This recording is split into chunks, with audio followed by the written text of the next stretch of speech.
Hello everyone, welcome back to my channel Suji foods and vlogs. మన ఛానల్ని ఎవరైనా కొత్తగా చూస్తున్నట్లయితే సబ్స్క్రైబ్ చేసుకొని పక్కనే ఉన్న బెల్ ఐకాన్ అయితే క్లిక్ చేయండి. అలానే పక్కనే ఉన్న ఆల్ అనే బటన్ని కూడా ప్రెస్ చేయండి. ఈరోజు మన ఛానల్లో నేను ఒక సూపర్ టేస్టీ రెసిపీతో అయితే మీ ముందుకు వచ్చానండి. అదేంటంటే మనందరికీ ఆల్ టైమ్ ఫేవరెట్ అయిన గుత్తి వంకాయ అనమాట. ఎలాంటి హడావిడి లేకుండా బిగినర్స్ కానీ బ్యాచిలర్స్ కానీ చాలా సింపుల్గా చేసుకోగలిగే ప్రాసెస్లో అయితే చూపిస్తున్నాను. సింపుల్గా ప్రెషర్ కుక్కర్లో ఎలా చేసుకోవాలని నేను ఈరోజు చూపిస్తున్నాను చూడండి.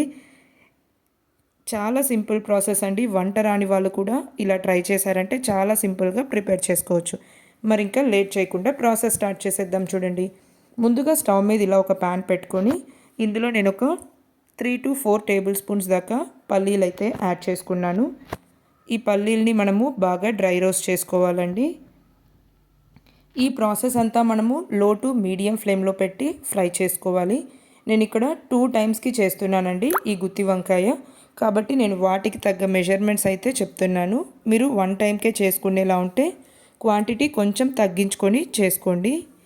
మనకు ఈ గుత్తి వంకాయ అయితే రైస్లోకి అలానే చపాతీస్లోకి రోటీస్లోకి కూడా చాలా బాగుంటుందండి. ఇప్పుడు ఈ పల్లీలు కొంచెం ఫ్రై అయిన తర్వాత ఇందులో మనము స్పైసెస్ యాడ్ చేసుకోవాలి. ఇలా కొద్దిగా చెక్క, అలానే 2 యాలకులు, 4-5 లవంగ మొగ్గలు యాడ్ చేసుకొని బాగా ఫ్రై చేసుకోవాలండి. నేను ఇక్కడ మధ్యాహ్నం రైస్లోకి అలానే నైట్ చపాతీలోకి అయితే ప్రిపేర్ చేసుకుంటున్నాను. ఇందులోనే ఒక 2 to 3 టేబుల్ స్పూన్స్ దాకా ధనియాలు కూడా యాడ్ చేసుకోవాలి.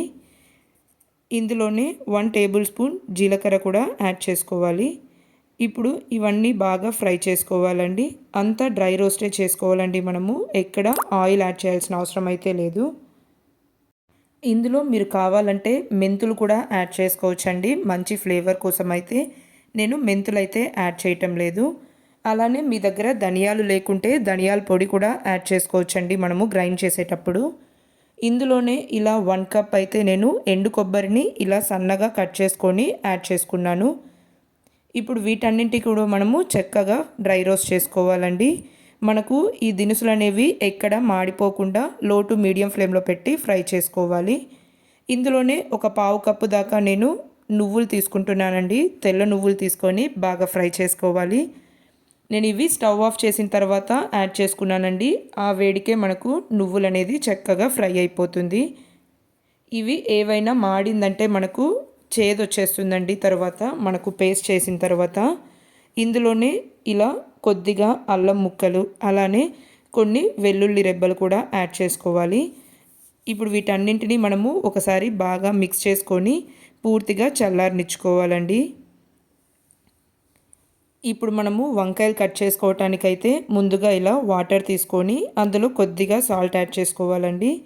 సాల్ట్ యాడ్ చేసుకున్న తర్వాత మనము గుత్తి వంకాయకి ఎప్పుడైనా సరే ఇలా 4 సైడ్స్ కట్ చేసుకొని వాటర్లోకి అయితే యాడ్ చేసుకోవాలి. ఇలా అన్ని వంకాయల్ని ఇలా కట్ చేసుకొని వాటర్లోకి యాడ్ చేసుకోవాలండి. ఇలా పైన కొద్దిగా తొడిమలు అయితే కట్ చేసుకోండి, అప్పుడే టేస్ట్ బాగుంటుంది. ఇప్పుడు మనము ఈ వంకాయలు కట్ చేసి పెట్టుకున్నాం కదా, ఈ పూర్తిగా ఇవి కూడా చల్లారిపోయిందండి. ఇప్పుడు వీటిని ఇలా ఒక మిక్సీ జార్లోకి అయితే ట్రాన్స్ఫర్ చేసుకొని ఇందులో ఒక 4 నుంచి 5 జీడిపప్పులు కూడా యాడ్ చేసుకోవాలి. అలానే మీ రుచికి సరిపడా కారం యాడ్ చేసుకోండి. ఇందులోనే ఒక 1/2 టీ స్పూన్ దాకా పసుపు కూడా యాడ్ చేసుకోవాలి. రుచికి సరిపడిన ఉప్పు కూడా యాడ్ చేసుకోవాలండి. ఇందులో జీడిపప్పు యాడ్ చేయటం వల్ల మనకు మంచి ఫ్లేవర్ ఉంటుందండి. టేస్ట్ అయితే చాలా బాగుంటుంది. నేను ఇక్కడ క్యాటరింగ్ స్టైల్లో అయితే చూపిస్తున్నానండి. గుత్తి వంకాయ చాలా కమ్మగా ఉంటుంది, చాలా టేస్టీగా ఉంటుందండి జీడిపప్పులు యాడ్ చేయటం వల్ల. మీరు ఇంకా కావాలనుకుంటే గసగసాలు కూడా యాడ్ చేసుకోవచ్చండి. ఇలా కొద్దిగా పౌడర్ బ్లెండ్ చేసుకున్న తర్వాత ఇందులో కొద్దిగా వాటర్ యాడ్ చేసుకొని మెత్తని పేస్ట్ లాగా మనము బ్లెండ్ చేసుకోవాలండి. మీరు ధనియాలు లేకుంటే ధనియాల పొడి ఈ స్టేజ్లో కూడా యాడ్ చేసుకొని ప్రిపేర్ చేసుకోవచ్చు. ఇలా మనము ఎప్పటికప్పుడు ఫ్రెష్గా మసాలా ప్రిపేర్ చేసుకుంటే చాలా బాగుంటుందండి ఫ్రై చేసుకొని. ఇప్పుడు స్టవ్ మీద ఇలా ఒక ప్రెషర్ కుక్కర్ పెట్టుకొని ఆయిల్ యాడ్ చేసుకోవాలండి. మనకు గుత్తి వంకాయకి కొద్దిగా ఆయిల్ ఎక్కువే పడుతుందండి. అలానే మరీ ఎక్కువేం వేయనవసరం లేదండి. ఒక 2 to 3 టేబుల్ స్పూన్స్ అయితే సరిపోతుంది. ఆయిల్ బాగా హీట్ అయిన తర్వాత ఇందులో ఒక 1/2 స్పూన్ ఆవాలు యాడ్ చేసుకోవాలి. అలానే కొద్దిగా జీలకర్ర, ఇందులోనే కొద్దిగా కరివేపాకు కూడా యాడ్ చేసుకోవాలండి. నేను ఇక్కడ చాలా సింపుల్గా ప్రెషర్ కుక్కర్లోనే చేస్తున్నానండి. చాలా సింపుల్గా అయిపోతుంది. ఇందులోనే సన్నగా కట్ చేసుకున్న ఉల్లిపాయ ముక్కలు 1 కప్ యాడ్ చేసుకోవాలి. అలానే ఒక 4 పచ్చిమిరపకాయ ముక్కలు ఇలా మధ్యలోకి కట్ చేసుకొని యాడ్ చేసుకొని బాగా ఫ్రై చేసుకోవాలండి. ఆనియన్స్ కొంచెం కలర్ చేంజ్ అయ్యే వరకు ఫ్రై చేసుకోవాలి. కొంతమంది పేస్ట్లోనే ఆనియన్స్ టమాటోస్ కూడా వేసి మిక్సీ పట్టేస్తారండి.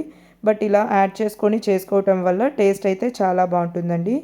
ఇందులోనే సన్నగా కట్ చేసుకున్న టమాటోస్ 1 కప్ యాడ్ చేసుకొని బాగా ఫ్రై చేసుకోవాలి. ఇలా ఫ్రై అవుతున్నప్పుడు మనం ముందుగా కట్ చేసి పెట్టుకున్న వంకాయలు అయితే యాడ్ చేసుకోవాలండి. కొంతమంది వంకాయల లోపల ఆ పేస్ట్ అయితే స్టఫ్ చేసుకుంటారు కదండి. బట్ ఇలా వేసుకున్నా కూడా మనకు వంకాయలకైతే మసాలా అయితే చక్కగా పడుతుందండి. టైం లేకుండా ఉన్నప్పుడైతే ఇలానే డైరెక్ట్గా కూడా చేసేయచ్చు. టేస్ట్ అయితే బాగానే ఉంటుందండి. ఈ వంకాయలు వేసిన తర్వాత ఇలా బాగా ఫ్రై చేసుకోవాలి. ఇవి కొంచెం కలర్ చేంజ్ అయ్యే వరకు ఫ్రై చేసుకుంటే చాలా బాగుంటుందండి. చూసారా ఎంత చక్కగా కలర్ చేంజ్ అయింది. మనకు వంకాయలు అయితే తొందరగానే మగ్గిపోతుందండి. సో ఈజీగా టర్న్ అయిపోతుంది కలర్ అయితే. చూసారా ఇప్పుడు ఇలా కొంచెం కలర్ చేంజ్ అయిన తర్వాత మనం ముందుగా మిక్సీ పట్టుకున్న పేస్ట్ అయితే యాడ్ చేసేసుకోవాలండి మొత్తం. మీకు టైం ఉంటే మీరు వంకాయ లోపల ఈ స్టఫింగ్ని పెట్టి మిగిలిన స్టఫింగ్ ఈ స్టేజ్లో యాడ్ చేసుకోవచ్చండి. బట్ టైం లేనప్పుడైతే వంకాయలు డైరెక్ట్గా యాడ్ చేసుకొని ఫ్రై చేసుకోవచ్చు. ఇందులోనే ఈ మసాలా పేస్ట్ కూడా యాడ్ చేసుకొని ఒకసారి అంతా బాగా కలుపుకోవాలి. ఇందులో కొంతమంది చింతపండు రసం కూడా యాడ్ చేసుకుంటారండి. బట్ గుత్తి వంకాయలో అయితే చింతపండు రసం ఏం అంత బాగోదండి. ఇలా టమాటోస్తో చేసుకుంటేనే చాలా బాగుంటుంది. ఇందులోనే కొద్దిగా వాటర్ కూడా యాడ్ చేసుకొని అంతా ఒకసారి బాగా మిక్స్ చేసుకోవాలండి. ఇప్పుడు ఇందులోనే మనము ఇంకొంచెం వాటర్ యాడ్ చేసుకుందామండి. మనకి ఇవి చల్లారిన తర్వాత కొంచెం చిక్కబడుతుందండి. అందుకని కొద్దిగా వాటర్ అయితే యాడ్ చేసుకున్నాను. మరి అలా అని ఎక్కువ వాటర్ యాడ్ చేసేయకండి. మరీ నీళ్ళగుంటే కూడా బాగోదు. అలా అని మరీ థిక్గా ఉన్నా కూడా బాగోదండి. ఈ కన్సిస్టెన్సీలో ఉంటే కరెక్ట్గా ఉంటుంది. ఈ స్టేజ్లో మీరు మీ ఉప్పు కారం సరిపోయిందో లేదో చెక్ చేసుకొని సరిపోకుంటే అడ్జస్ట్ చేసుకోవచ్చండి, యాడ్ చేసుకోవచ్చు. ఉప్పు సరిపోలేదండి, అందుకనే ఇంకొంచెం యాడ్ చేసుకొని బాగా మిక్స్ చేసుకున్నాను. ఇలా కొంచెం ఉడుకుతోంది కదా. ఇప్పుడు ఇందులో నేను కొద్దిగా బెల్లం అయితే యాడ్ చేశానండి, ఫ్లేవర్స్ అన్నీ అడ్జస్ట్ అవ్వటానికి. మీకు బెల్లం ఫ్లేవర్ నచ్చకుంటే స్కిప్ చేసేయచ్చు. ఇప్పుడు మనం కుక్కర్ మూత పెట్టి ఒక విజిల్ వచ్చే వరకు ఉడికించుకోవాలండి. ఒక విజిల్ వస్తే కరెక్ట్గా ఉడికిపోతుంది. బట్ నేనైతే 2 విజిల్స్ పెట్టుకున్నానండి, వంకాయ చాలా సాఫ్ట్గా ఉడుకుతుందని. ఇలా ఆయిల్ పైకి తేలుతూ ఉంటే మనకు కర్రీ అయితే పర్ఫెక్ట్గా కుక్ అయిందని అర్థం అండి. డైరెక్ట్గా చేసుకునే వాళ్ళు కూడా ఇలా ఆయిల్ సెపరేట్ అయ్యే వరకు ఉడికించుకోవాలి. నేను ఇక్కడ వంకాయ మెత్తగా ఇష్టపడతామని నేనైతే 2 విజిల్స్ పెట్టుకున్నానండి. వంకాయ తినని వాళ్ళకు కూడా ఇలాంటి కర్రీ చేసి పెట్టారంటే చాలా ఇష్టంగా తినేస్తారు. సో చూసారు కదండి ఎంత సింపుల్ ప్రాసెస్ అని.